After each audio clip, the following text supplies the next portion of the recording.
Hello guys. रेशवा academy पर रेशवा semester पे आप लोगों का तहे दिल से बहुत बहुत स्वागत है। थोड़ा मैं कुछ लोग सोचते हैं सर जी कॉमेडियन की तरह क्यों नहीं बोलते हैं।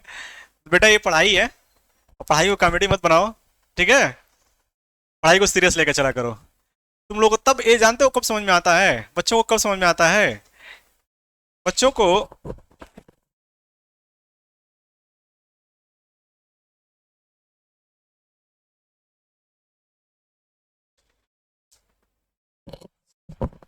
देखो, बच्चों को ये चीज़ तब समझ में आती है, अभी नहीं समझ में आती है, थोड़ा बाद में समझ में आता है कि पढ़ाई मजाक है कि सीरियस है, कॉमेडी है कि सीरियस है। जब एग्जाम्स आते हैं ना, एग्जाम्स, तो उसमें वही चीजें काम आती हैं जो सीरियसली पढ़े रहते हैं सब। क्या है ना कि जब एग्जाम आते हैं तुम लोगों के, तब देखना जो रात में तुम लोग पढ़ते हो ना, बहुत सीरियस होकर पढ़ते हो, मजाक में नहीं पढ़ते हो। सीरियस होकर पढ़ते हो, अरे यार कहीं आ गया तो क्या होगा, पढ़ो। तो यार मजाक में मत चलो कर पढ़ाई को लेके, और कॉमेडी मत बनाओ इस चीज को। पढ़ाई बहुत सीरियस। अच्छा ये बताओ, आज तक जो साइंटिस्ट हुए हैं मैं उनकी बात कर रहा हूँ, क्या कोई ऐसा साइंटिस्ट का नाम बताओ जो मजाक करते थे, खूब मजाक में रहते थे और साइंटिस्ट बन गए, अच्छे अच्छे खोज कर डाले, खूब नाचते गाते थे? ऐसा कोई नहीं होगा। मेहनत से बनते हैं, इसमें दिमाग का खेल होता है। चलो, क्या पढ़ा रहे थे पहले ये जानो। हम पढ़ा रहे थे तुम लोगों को आरएलसी सर्किट में रेजोनेंस पढ़ा रहे थे।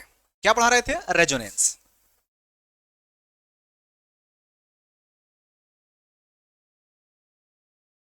ठीक है, पढ़ा रहे थे हम रेजोनेंस।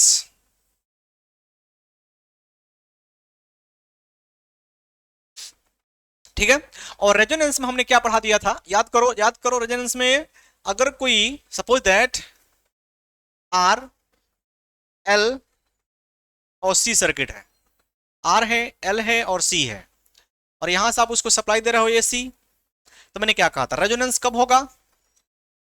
रेजोनेंस कब होता है बाबू? रेजोनेंस कब होता है? जब एक्सएल बराबर क्या आता है? एक्ससी। मैंने क्या कहा था? जेड बराबर क्या होगा? आर होगा। ठीक है, रेजोनेंस कंडीशन में जेड आर के बराबर होगा, मतलब सबसे कम होगा, सबसे कम होगा। फिर मैंने कहा था कि अगर जेड कम होगा तो धारा क्या होगी? अधिकतम होगी। तो इसमें कुछ चीज है जो आपको लिखना पड़ेगा, इंपॉर्टेंट चीज है इसमें, इंपॉर्टेंट टर्म्स, ये आपको ध्यान देना पड़ेगा। इसमें कुछ इंपॉर्टेंट टर्म्स कौन कौन से होंगे ये आपको पता होना चाहिए। जैसे कि अभी मैंने आपको पढ़ा दिया था, पहला इंपॉर्टेंट टर्म्स क्या है कि जब रेजोनेंस होता है, जब रेजोनेंस होता है तो वीएल बराबर वीसी होता है। ओके, मतलब ये आपको याद रखना पड़ेगा। रेजोनेंस में क्या लिखना है? लिखना है इसको कि इंडक्टर, इंडक्टर तथा इंडक्टर तथा कैपेसिटर का वोल्टेज, रेजोनेंस कंडीशन में ना, वोल्टेज क्या होता है बाबू? बराबर होता है। एग्जाम में इसको लिखिएगा जरूर, रेजोनेंस पूरा लिखने के बाद ये जरूर लिखिएगा। इंपॉर्टेंट टर्म्स है इसके कि रेजोनेंस कंडीशन में इंडक्टर और कैपेसिटर के अक्रॉस का वोल्टेज क्या होता है? बराबर होता है। सेकंड, सेकंड लिखेंगे कि ऐसे भी लिख सकते हैं, प्रेरक प्रतिघात। ठीक है, अच्छा है, डायरेक्ट लिखो इंग्लिश में ही, इंडक्टिव रिएक्टेंस, इंडक्टिव रिएक्टेंस तथा कैपेसिटिव रिएक्टेंस,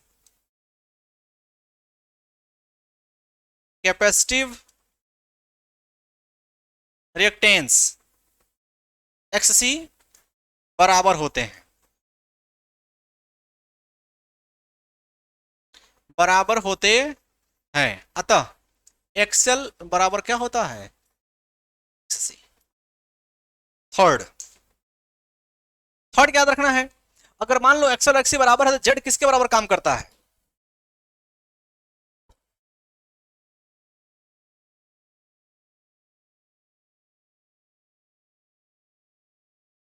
ध्यान दो, तो जेड किसके बराबर काम करता है? प्रतिरोध के बराबर। इसमें लिखोगे रेजोनेंस पर, रेजोनेंस पर प्रतिबाधा, प्रतिबाधा, प्रतिबाधा किसको बोलते हैं? Z को प्रतिबाधा प्रतिरोध के बराबर होती है, बराबर होती है, ये लिखा जाता है उसमें। अतः Z बराबर क्या होगा, R होगा। अगला क्या लिखेंगे, अगला लिखेंगे कि रेजोनेंस पर, अनुनाद पर सबसे कम प्रतिबाधा काम करता है, यही तो होगा, सबसे कम, सबसे कम प्रतिबाधा कार्य करता है। ओके, ये याद करने वाली चीज है कि सबसे कम प्रतिबाधा काम करेगा। ओके, और सबसे प्रतिबाधा कम होगा तो धारा सबसे अधिक होगा, तो भी लिखना है अनुनाद पर, अच्छा वही रेजोनेंस पर, अनुनाद पर सबसे ज्यादा, सबसे ज्यादा धारा फ्लो करता है। ओके, ये सब चीजें आपको याद रखना है। 5, जरा छठवां चलते हैं। एक और चीज याद कर लीजिएगा, जरा पावर फैक्टर की बात करते हैं। तो पावर फैक्टर कितना होता है, power factor cos five equal to कितना था भाई, R/Z, जो दोनों बराबर होंगे तो कितना आएगा 1। तो क्या लिखेंगे, रेजोनेंस पर, रेजोनेंस पर पावर फैक्टर या शक्ति गुणक, पावर फैक्टर का मान कितना होता है बाबू, 1 होता है। तो याद रखिएगा रेजोनेंस पर पावर फैक्टर का मान कितना होता है 1। तो एग्जाम में जब भी आएगा, एग्जाम में तो इतना जरूर लिख के आइएगा, ठीक है, ये जरूर लिख के आइएगा कि ऐसे ऐसे टर्म्स होते हैं। तो रेजोनेंस यहां पर क्या हो गया, खत्म हो गया, रेजोनेंस जाके यहां पर खत्म होगा, ठीक।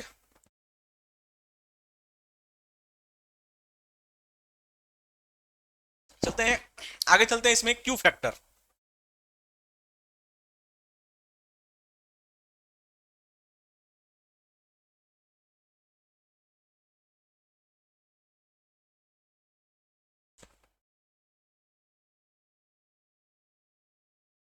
चलिए कोई बात नहीं,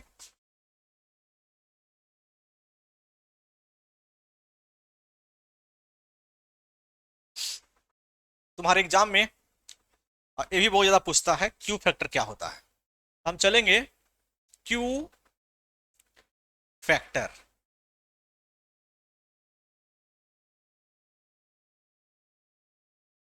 ओके, तो ये पूछता है एग्जाम में, जरा ध्यान दीजिएगा। जैसे अगर मान लीजिए यहां पर एक आर है और एक एल है, सी भी हो सकता है, मैं सिर्फ आर एल को ही लेके चल रहा हूं, बहुत छोटा सा डिफिनीशन है, आर है और ये एक्सएल है, ठीक है। तो कुछ नहीं, बहुत सिंपल, क्यू फैक्टर क्या होता है भाई, तो क्यू फैक्टर जो होता है, क्यू गुणांक भी बोलते हैं हिंदी में, क्यू गुणांक इक्वल टू एक्सएल वाई क्या होता है, आर होता है। तो क्या लिखेंगे, किसी सर्किट का, सिंपल सा डिफिनीशन है, किसी सर्किट का प्रतिघात, किसी सर्किट का प्रतिघात तथा प्रतिघात तथा प्रतिरोध के अनुपात को ही क्या कहते हैं बाबू, क्यू फैक्टर कहते हैं। बहुत आसान है,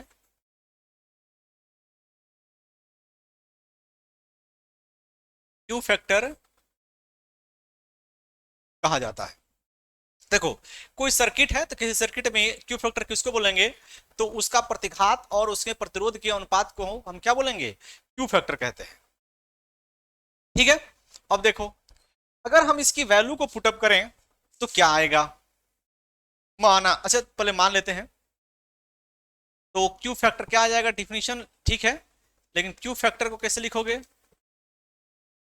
क्यू फैक्टर को क्या लिखोगे, प्रतिघात डिवाइड बाई प्रतिरोध। ओके, डायरेक्ट ऊपर फार्मूला लिख दिए हैं ताकि तुम लोग को आसानी से डिफिनेशन याद हो जाए। अगर कहें इसका मात्रक बताओ तो मात्रक क्या होगा, वो ओम बटा ओम कट जाएगा तो क्या हो जाएगा, यूनिटलेस।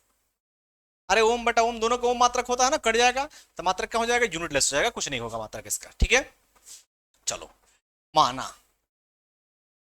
माना कि एफ आर कौन सा फ्रीक्वेंसी है, रेजोनेंस है, रेजोनेंस फ्रीक्वेंसी है। ठीक है, माना कि एफ आर रेजोनेंस फ्रीक्वेंसी है, तब तब देखो कितना आ जाएगा क्यू फैक्टर की वैल्यू। ये बार बार हमारे माइंड में आ जाता है ना बराबर वाली चीज। देखो क्यू फैक्टर इजकल टू कितना है, एक्सएल, अब भाई कितना है, आर है। एक्सएल का मान रख दो 2 पाई एफ इन टू एल, अगर इसको एफ आर कर दें बटा कितना हो जाएगा, आर, बटा कितना हो जाएगा, आर। ठीक है, अब एक काम करो, एफ आर की वैल्यू जो अभी सॉल्व किए थे ना, F R resonance frequency, F R का मान 1 बाई कितना आया था, 2 पाई, रूट में कितना आया था, एल सी। अब इसको तुम यहां पर रख दो, यहां पर रख दो, तो क्यू फैक्टर कितना आ जाएगा, क्यू फैक्टर इक्वल टू, और इसमें जो फाइंड किए थे वही रखना है, कुछ और नहीं रखना है, एक फार्मूला और तैयार कर लेना है। तो कितना आ जाएगा एफ आर, देखो क्यू फैक्टर इक्वल टू कितना आ जाएगा, 2 पाई एल अपाई आर, अलग कर लो, और एफ आर का मान कितना आया था, 1/2 पाई रूट में एल सी, यही तो आया था।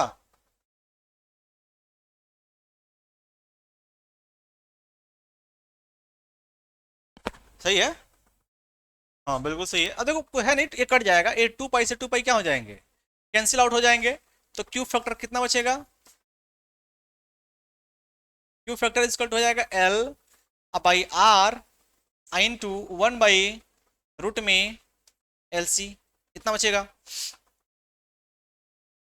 ठीक है, एक काम करते हैं, इसको मैं ऐसे लिख सकता हूं क्या, देखो एल को मैं root L into root L लिख सकता हूं। ठीक है, अब बाई कितना हो जाएगा, आर और रूट में एल और सी, यही तो आएगा। अब देखो एक रूट एल से रूट एल कट जाएगा। ओके, एक रूट एल से आप चाहो तो इसको ऐसे भी लिख सकते हो, चाहो तो जैसे एल सी है दोनों एक में है ना अंदर, तो उसको चाहो तो अलग अलग भी लिख सकते हो ना, root L into root C, L C L क्या हो जाएगा, कैंसिल आउट हो जाएगा, तो कितना बचेगा, 1/आर, और देखो ऊपर हो जाएगा रूट एल और नीचे हो जाएगा रूट सी, या फिर जो क्यू फैक्टर, क्यू गुणांक का जो मान आ जाएगा 1/आर आ जाएगा, और रूट में क्या लिख सकते हो, L/C, इतना आ जाएगा। तो क्यू फैक्टर का मान कितना आ जाएगा, 1/आर रूट में L/C आ जाएगा। तो अगर आर एल सी की केवल वैल्यू दिया हो तो उससे क्यू फैक्टर आप फाइंड यहाँ से कर सकते हैं। मैंने कहा नहीं था सर्किट या तो आर एल होगा या फिर आर एल सी भी हो सकता है, तीनों हो सकता है। ओके, तो ऐसे आप इसको फाइंड कर सकते हैं क्यू फैक्टर का मान। ओके, तो अब आपका जितना लेक्चर था ये सब मैंने खत्म कर दिया है, Q factor, resonance, RLC circuit, सब कुछ खत्म हो चुका है। ओके, अब हम चलेंगे कि आरएलसी में जब पैरेलल कॉम्बिनेशन होता है तो वो कैसे फाइंड करते हैं। ये जितना चीज आपको लिखवा रखे हैं ना, ये जितना चीज, ये सब चीजें मैंने बस और बस सीरीज कॉम्बिनेशन के लिए लिखवा रखा है। सीरीज सब सीरीज के लिए है, पैरेलल में अलग फंडा होगा, सीरीज में अलग फंडा होता है। ओके, जितना लिखवाए हैं सीरीज में, आपके सिलेबस में सीरीज ज्यादा है और पैरेलल कम है, इसलिए मैंने सीरीज को इतना विधिवत रूप से आपको पूरा बताया हुआ है। और आप भी इसको विधिवत रूप से पढ़ेंगे, ऐसा नहीं कि हल्के फुल्के में पढ़कर छोड़ दीजिएगा, जी नहीं, इसको मेहनत से पढ़िए, ढंग से पढ़िए। अब चलते हैं कि आरएल को, आरसी को या आरएलसी को समांतर में जोड़ते हैं तो क्या चीज होती है, कैसे इसको फाइंड करेंगे। ओके, आगे चलते हैं। हाँ,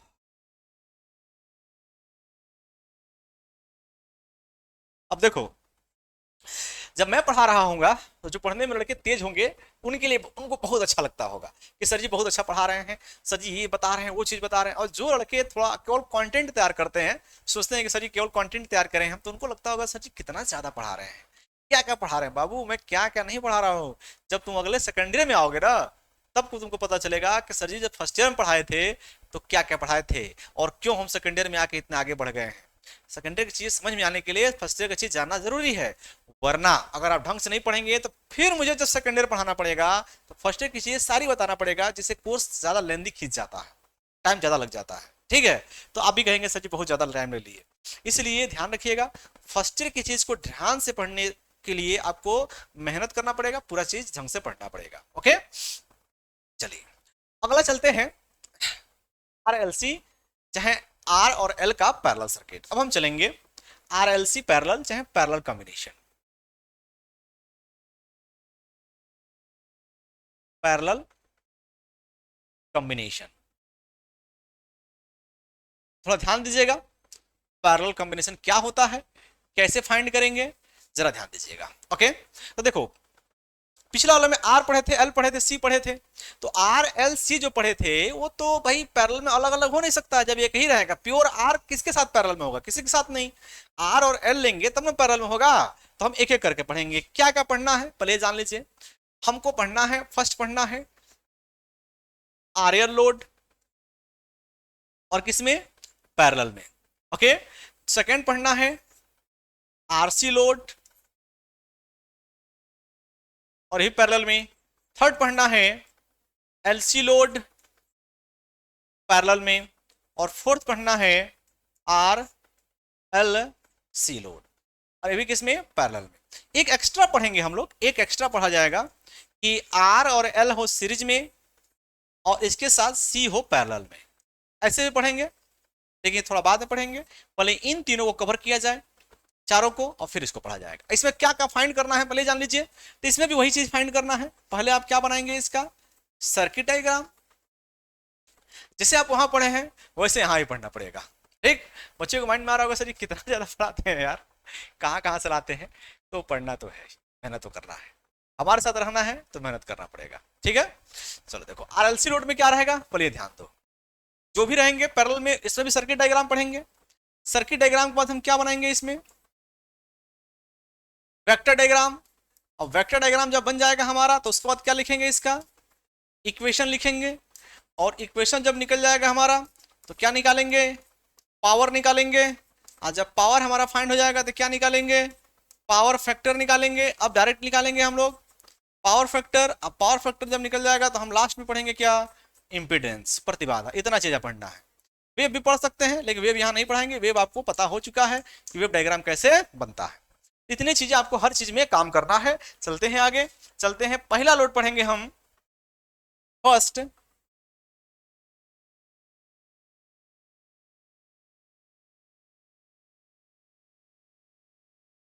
ठीक है, हम फर्स्ट पढ़ेंगे इसमें आरएल लोड,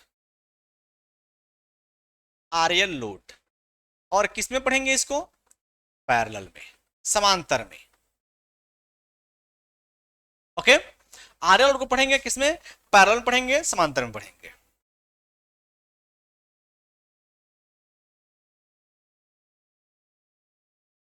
चलिए पहला बताइए क्या पढ़ेंगे इसमें, फर्स्ट क्या रहेगा इसका, फर्स्ट रहेगा सर्किट डायग्राम। पहले हम पढ़ेंगे इसका आरएल लोड का कौन सा डायग्राम, सर्किट डायग्राम। तो सर्किट डायग्राम आइए देखते हैं। देखिए इस बार एक होगा आर, ठीक है, ये रहेगा आर, और इसके साथ समांतर में होगा एल। पिछली बार सीरीज में था, इस बार किस में रहेंगे, समांतर में। ठीक है, ये हमारे सप्लाई हो जाएगा यहां से, एसी सप्लाई का डीसी, एसी सप्लाई। ये होगा आर और L circuit in parallel combination. Okay, चलो ये क्या है बाबू, ये आर है और ये क्या है, एल है। चलो जरा बात करते हैं इसमें, जरा ध्यान से। जो हमारा सप्लाई वोल्टेज है वो वी है, यहां का वोल्टेज भी कितना होगा, ही होगा, और यहां का वोल्टेज भी कितना होगा, भी होगा। बस ये ध्यान देना है, उसमें करंट बराबर था, इसमें वोल्टेज बराबर होगा। ओके, करंट मान लेते हैं कि जो करंट जा रही है इसमें से,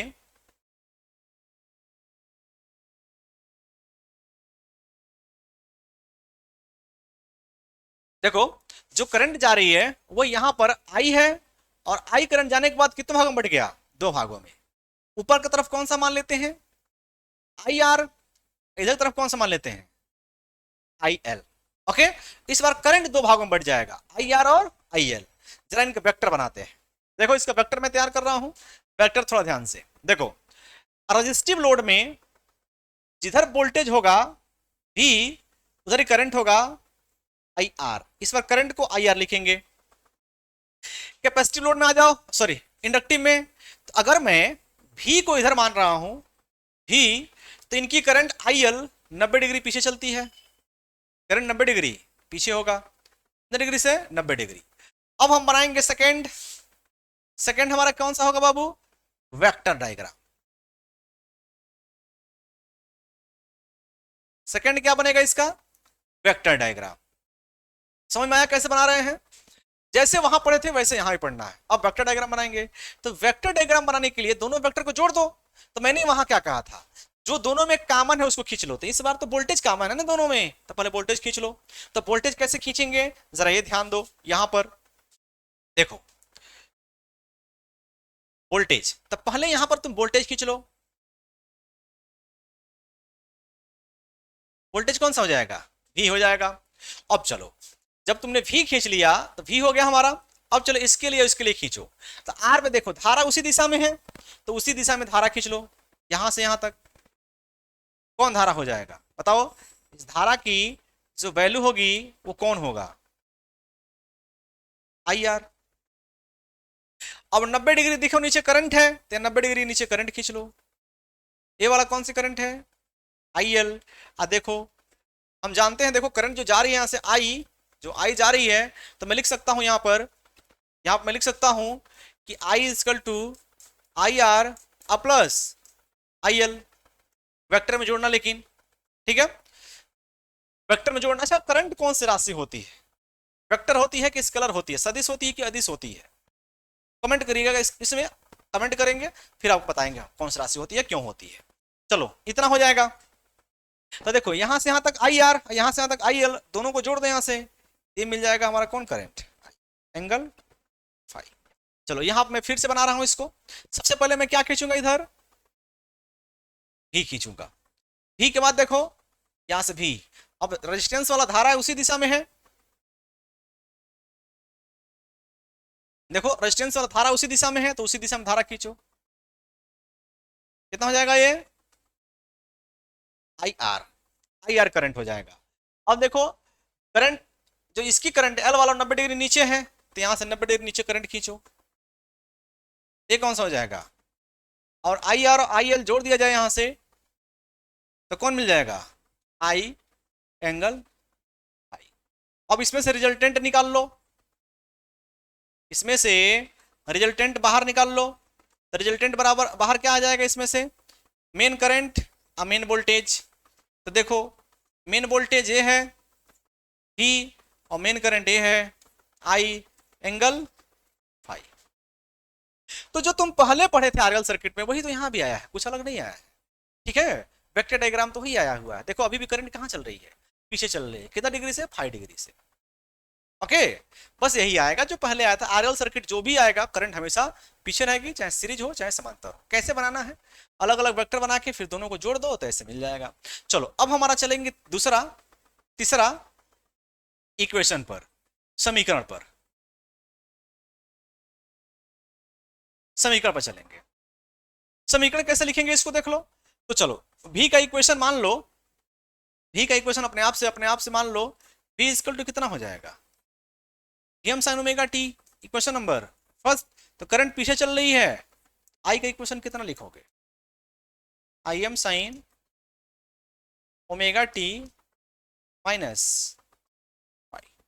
तो जैसे वहां था वैसे यहां भी आया है, कुछ और नहीं आया हुआ। ओके, तो ये हो गया हमारा इक्वेशन का। चलो चौथा बताओ क्या निकालेंगे इसका, पावर निकालेंगे। देखो ये सब चीजें समझने के लिए आपको जो पहले पढ़ा रखे हैं ना सीरीज वाला, उसको पढ़ना बहुत जरूरी है, तभी ये चीजें समझ में आएंगी। पावर निकालेंगे तो पावर कैसे निकालते हैं, P equal to V into I, V का मान Vm साइन ओमेगा टी, और I का मान कितना हो जाएगा बाबू, Im sine omega T minus five. इसको जब सॉल्व करेंगे, आप लोग सॉल्व करना सिखाए हैं, सेम टू सेम वही सॉल्व यहां भी करेंगे, जैसे वहां बताए थे सॉल्व करना, सेम टू सेम यहां भी वही सॉल्व करना है। तो जब सॉल्व करेंगे तो P का मान कितना आ जाएगा, एवरेज पावर निकालेंगे तो V I cos five. V और I जो है, जो जो यहां पर V और I है, वो कौन सी वैल्यू होती है बाबू, RMS वैल्यू होती है। ओके, तो पावर भी उतना ही, इसको सॉल्व कर लेना यार, बताया तुम्हें सॉल्व करना, पिछला लेक्चर देखना उसमें सॉल्व करना बताए होंगे, इसको मैं डायरेक्ट लिख रहा हूं, अब हर बार थोड़ा सॉल्व किया जाएगा इसको। तो देखो P equal to VI cos five आ जाएगा, तो पावर भी हो गया। अब बचा कौन सा है, पावर फैक्टर। ओके, तो चलो पावर फैक्टर भी निकाल के देख लेते हैं, पहले इंपीडेंस निकाल लेते हैं। चौथा है कि पांचवा, चलो पांचवा, क्या निकाला जाए, इंपीडेंस। इंपीडेंस मतलब कौन सा है, प्रतिबाधा। तो प्रतिबाधा कैसे निकालेंगे जरा वो देखते हैं। देखो यहां ध्यान से, पहले इस सर्किट को ले लो पूरा, देखो एक तरफ क्या था, IR, नीचे की तरफ IL, और ये रिजल्टेंट कौन सा हो जाएगा, I हो जाएगा, एंगल I हो जाएगा। तो कोई बात नहीं, कोई बात नहीं, हम थोड़ा मान लिख लें। IR को कितना लिख सकते हो, I equal to V by Z, V by R, यहां से हो जाएगा V बाई, यहां पर हो जाएगा V बाई एक्सएल, और यहां पर मैं लिख सकता हूं V बाई जेड। ठीक है, अब इसमें तुम त्रिभुज नंबर O A और B, ठीक है, तो त्रिभुज नंबर कौन सा हो जाएगा बाबू, त्रिभुज नंबर O A B में कौन सा फॉर्मूला लगाओगे तुम लोग, पाइथागोरस पर में बताए थे ना उस दिन, इसे पाइथागोरस लगा दो। तो पाइथागोरस लगाओगे तो देखो क्या आएगा, ध्यान से देखो, OB का स्क्वायर, तो कितना लिखेंगे, OB का स्क्वायर, अरे कर्ण का स्क्वायर इक्वल टू आधार का स्क्वायर प्लस लंब का स्क्वायर। तो OB क्या है, कर्ण है, आधार लंब, पता है ना ये सब। तो आधार कितना होगा, ये आधार होगा, कितना होगा, OA का स्क्वायर प्लस AB का स्क्वायर। इसका मान कितना है बाबू, इसका मान है I का स्क्वायर इक्वल टू IR का स्क्वायर प्लस IL का स्क्वायर।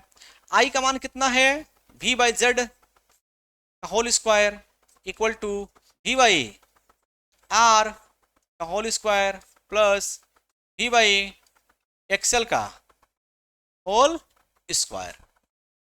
कितना आ जाएगा, V स्क्वायर सब में है, कट जाएगा, कितना आ जाएगा, 1/z square equal to 1/r square plus 1/xl square. तो 1/z आएगा इसमें, 1/z equal to square root में 1/r स्क्वायर,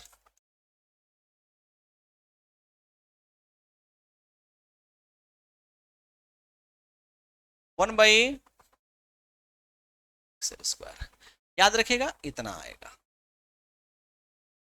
तो इंपिडेंस को आप लोग ऐसे फाइंड करेंगे। ओके, तो पैरेलल में इंपिडेंस ऐसे निकालेंगे। अरे यार पैरेलल में इंपिडेंस घटता है ना, और सीरीज में इंपिडेंस बढ़ता है, तो फार्मूला भी तो चेंज करेगा। तो वाला मत लगा देना 1/z equal to 1/r1 plus 1/r2, ऐसा नहीं है, वो ऐसे आएगा, वेक्टर में लगाइएगा इसको। ओके, तो इसको वेक्टर में सॉल्व करिएगा, हो जाएगा, इंपिडेंस हो गया। अब बचा हुआ है क्या, पावर फैक्टर। तो पावर फैक्टर के लिए मुझे, चलो इसी में बताते हैं।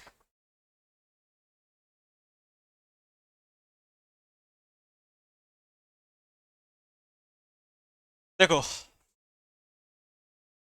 अगला चलेंगे, छठवां, पावर फैक्टर, शक्ति गुणक। तो शक्ति गुणक बराबर क्या होता है, cos five equal to r/z मत लगाइएगा, इसमें cos फाइव ले लीजिएगा, ठीक है। तो पावर फैक्टर इक्वल टू कितना होता है बाबू, power factor equal to cos five, और cos फाइव इक्वल टू आधार बटा कर्ण, तो इसमें आधार क्या है, ए है, और कण क्या है, ए है। तो आधार कितना है देखना इसमें, ये तो होगा आधार बटा कण, तो आधार कितना है आई आर, और कण कितना है आई है। आई आर का मान कितना हो जाएगा v बाई आर, और कण का मान हो जाएगा v by Z equal to v by R into Z by v से v कैंसिल आउट, कितना आ जाएगा z बाई आर, तो हो जाएगा तुम्हारा पावर फैक्टर या cos पाई। तो देखो इसमें उल्टा आ गया ना, क्यों उल्टा आया ये भी समझ लो। तुमको पता होगा जब पैरेलल में जोड़ोगे तो इंपीडेंस घट जाएगा, तो इंपीडेंस कम रहेगा, नीचे आर ज्यादा रहेगा, तभी तो मान 1 से कम आएगा। अरे यार देखो इसमें जेड पैरेलल में जोड़ने से, समांतर में जब जोड़ते हो प्रतिरोधों को, याद करो तुम लोगों को पढ़ाया गया होगा, हम ही पढ़ाए थे और कौन पढ़ाया था, पढ़ाया गया था कि अगर यहाँ पर दो रेजिस्टेंस को सीरीज नहीं समांतर में जोड़ दो, सपोज दैट ये आपका 5 ओम है और ये 3 ओम है, तो इनका जो रिजल्टेंट प्रतिरोध आएगा वो 5 ओम से और 3 ओम से कम ही आएगा। तो इसका मतलब क्या हुआ, जेड कम रहेगा आर ज्यादा रहेगा, तो एक से मान कम आएगा। तो कॉस फाई का मान चाहे सीरीज हो चाहे समांतर हो, कॉस फाई का जो मान है, कॉस फाई का मान इज लेस देन 1 और इक्वल टू 1, दोनों हो सकता है। मतलब एक से कम में होगा या एक के बराबर होगा, ज्यादा नहीं हो सकता है, इसीलिए वो जेड बाई आर आया होगा। ठीक है, तो ये रहता है किसके लिए,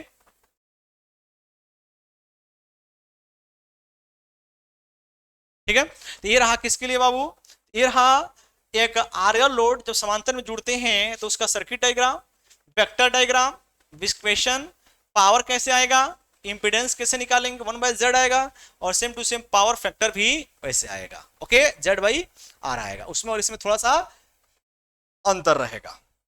ओके चलो, अब इसके बाद नेक्स्ट टॉपिक जस्ट इसी का हम पढ़ेंगे आरएल के बाद।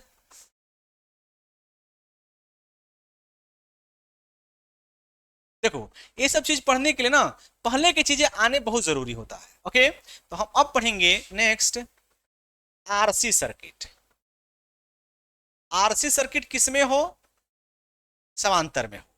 हाँ, एक और बात ध्यान दीजिए, जब एग्जाम में पूछेगा ना आरएल सर्किट या आरसी सर्किट, जब तक वो ना कहे सीरीज समांतर तब तक आप सीरीज करेंगे। मतलब अगर पूछ रहा आरसी सर्किट या आरएल सर्किट को समझाइए तो सिर्फ सीरीज लिखना है, समांतर नहीं लिखना है। लेकिन अगर कह दिया समांतर तभी समांतर लिखिएगा, नहीं कह रहा है तो सीरीज वाला करिएगा, ये ध्यान रहे बात। ठीक है, क्योंकि जब भी पूछता है वो सीरीज वाला ही पूछता है, इस बात को कंठस्थ कर लीजिएगा। चलिए, आरसी सर्किट इन पैरेलल। अब देखिए मान लीजिए कि आरसी अगर पैरेलल में हो तो क्या होगा, तो पहला हम क्या बनाएंगे इसका सर्किट डायग्राम। तो आओ पहले सर्किट पे चलते हैं। तो सर्किट में देख लो, एक होगा आर,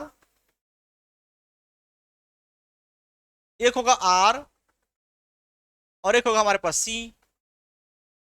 दोनों किस में हो गए, समांतर में हो गए। ये हो गया आर और ये कौन सा हो गया सी, और दोनों को यहां से सप्लाई दीजिए एसी सप्लाई। डीसी की बात मैं नहीं कर रहा हूं, जितनी बातें हो रही हैं सब एसी के लिए बात हो रही है, डीसी के लिए नहीं। बताएंगे डीसी पर अगर देंगे तो क्या होगा, यहां देखिए, यहां का अगर वोल्टेज मान लीजिए V है तो यहां भी वोल्टेज क्या होगा V होगा, और यहां भी वोल्टेज कितना बाबू होगा V होगा। समांतर में वोल्टेज क्या रहेगा, बराबर रहेगा। जरा ध्यान दो, मान लो धारा, वही चीज इसमें ही मानेंगे, कुछ और नहीं। इसमें धारा कौन सी हो जाएगी IR, और इसमें धारा कौन सी हो जाएगी IC। ओके चलो वेक्टर बनाओ, इसमें जिधर वोल्टेज उधर ही धारा IR। इसमें चलो अगर वोल्टेज इधर है V तो धारा आगे चलती है कैपेसिटर में, कौन धारा IC। बस यही तो है जो पहले पढ़ा है वही इसमें भी है। अब दोनों वेक्टर को जोड़ दीजिए, जब दोनों वेक्टर को जोड़ देंगे तो अगला हमारा कौन सा हो जाएगा, कौन सा डायग्राम बन जाएगा, वेक्टर डायग्राम। तो क्या होगा, सबसे पहले कॉमन क्या है दोनों में, देखो तो कॉमन क्या है बाबू दोनों में, कॉमन क्या है वोल्टेज। तो पहले वोल्टेज खींच लो, ये रहा वोल्टेज। अब चलो अब चलते हैं इसमें, धारा देखो वोल्टेज की दिशा में है रेजिस्टेंस वाला, तो रेजिस्टेंस वाला धारा इसमें खींच लो, तो कौन सा हो जाएगा IR। अब देखो IC ऊपर है तो ऊपर खींच लो, ये कौन सा हो जाएगा IC, और IR और IC मिला दोगे तो ये क्या मिल जाएगा हमारा। अब इसमें से बाहर किसको लेना है, ओ सॉरी V नहीं I मिलेगा, V को और I को बाहर ले लो, तो यहां पर क्या बन जाएगा, देखो रिजल्टेंट इधर V की तरफ I एंगल फाई, तो वही तो बना है जो पहले पढ़ाए थे आरसी में, कोई और तो बना नहीं है। तो सेम टू सेम बताओ, सेकेंड थर्ड थर्ड इसका इक्वेशन लगा, बताओ कैसे लिखेंगे यार, वही तो बना है कि कुछ और बना है, ये बताओ। इसका अगर इक्वेशन लिखना हो तो इक्वेशन कैसे लिखेंगे, तो पहले v का बताओ, v का इक्वेशन कितना हो जाएगा बाबू, v equal to vm sine omega T, equation number first. और करंट का कितना हो जाएगा, im साइन ओमेगा टी अब प्लस 5, क्योंकि 5 डिग्री आगे चल रही है, एंटी क्लॉक पे चलेंगे तो ठीक वही आया है जो पहले पढ़े थे आप लोग। चलो तीसरा हो गया। अब चौथा बताओ क्या निकालेंगे, पावर निकालेंगे। तो पावर कैसे निकालेंगे पता ही होगा, पावर कैसे निकालेंगे बाबू, P इजकल टू क्या बताए थे, V इंटू आई, V का मान बता रखे हैं इसीलिए थोड़ा फास्ट बता रहे हैं, साइन ओमेगा टी, और I का मान कितना हो जाएगा, im sine omega T plus pi. ठीक है, जब सॉल्व करेंगे तो एवरेज जो पावर आएगा इसमें सॉल्व कर लीजिएगा खुद से, वो वी आई कितना आ जाएगा, कॉस फाई, मतलब पावर का मान कितना आ गया, वी आई कॉस फाई। इसको सॉल्व कर लीजिएगा, सॉल्व करना सिखा रखे हैं। ये क्या लिखेंगे, सॉल्व करने पर,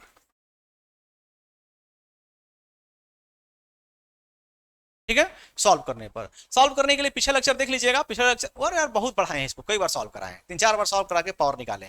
ठीक है, तो पावर का फॉर्मूला कितना आ जाएगा, P equal to V I cos phi. Okay, चलिए पावर हो गया। अब चलते हैं नेक्स्ट। हाँ नेक्स्ट चलो, पावर के बाद क्या निकालेंगे भाई, इंपिडेंस निकाल लो।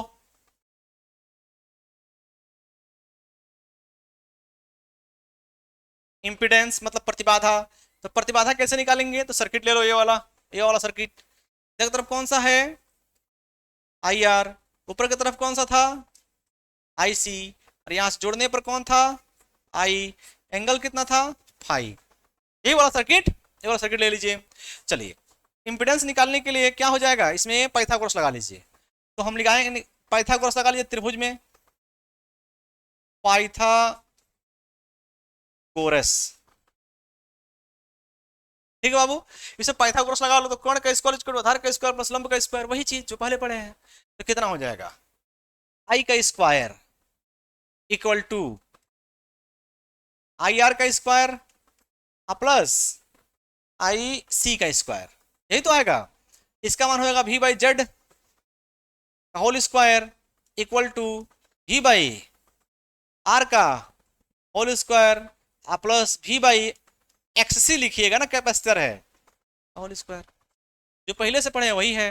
तो यहां से देख लो, v से v कट जाएगा, कितना बचेगा, 1 बाई जेड का square equal to 1 by R square 1 by X C square. तो 1 बाई जेड कितना आ जाएगा यहाँ से, स्क्वायर रूट में 1 बाई आर का स्क्वायर प्लस 1 बाई एक्स सी का स्क्वायर। केवल ये मत कर दीजिएगा 1 बाई, कुछ लोग ऐसे ही माइंड में बैठा लेंगे, कुछ लोगों को माइंड में आ रहा होगा ऐसे क्या, कि 1 by Z equal to 1 by square root में R square plus X C square. ये गलत है, ऐसे मत करिएगा। ओके, ऊपर वाला याद रखिएगा, मैं मिटा दे रहा हूँ नहीं तो बच्चों के माइंड में बैठ जाता है, मैंने देखा है। कितना आ जाएगा, चलो ये हो गया 1 बाई जेड इंपिडेंस। अब बताओ क्या निकालेंगे इंपिडेंस के बाद, इंपिडेंस के बाद निकालेंगे हम पावर फैक्टर। अरे तो वही आ जाएगा ना पावर फैक्टर भी, पावर फैक्टर। तो पावर फैक्टर इक्वल टू क्या होता है बाबू, फार्मूला से बताओ, पावर फैक्टर इक्वल टू, इसमें देख लो cos phi, cos phi equal to क्या आ जाएगा, आधार बटा कर्ण। ठीक है, तो cos फाई, पावर फैक्टर को क्या लिखते हैं, cos फाई, और cos फाई इक्वल टू कितना होता है बाबू, आधार बटा कितना होता है, कर्ण होता है। ठीक है, आधार बटा कर्ण होता है, और आधार का मान देख लो यहाँ पर कितना है, आधार का मान आई आर और आई, तो आधार का मान हो जाएगा कितना, आई आर बटा कितना हो जाएगा, आई, आई आर का मान कितना है, v बाई आर, इसका मान v by Z, v by R into Z by v, तो v से v कैंसिल आउट हो जाएगा, जेड बाई आर बचेगा। तो वही आ रहा है यहाँ भी, तो पावर फैक्टर का मान जेड बाई आर ही आना चाहिए, क्योंकि जेड का मान पैरेलल में कम हो जाता है, तो cos फाई का मान 1 से कम होना चाहिए। ओके, cos फाई तो फिक्स है, वैल्यू कम आएगा, 1 से कम आएगा। ठीक, तो आज के लिए इतना, ध्यान रखिएगा जो पढ़ाए हैं उसके बारे में। जैसे पढ़ा है वैसे ध्यान रखिएगा। ओके, आज के लिए इतना, tata bye bye, see you.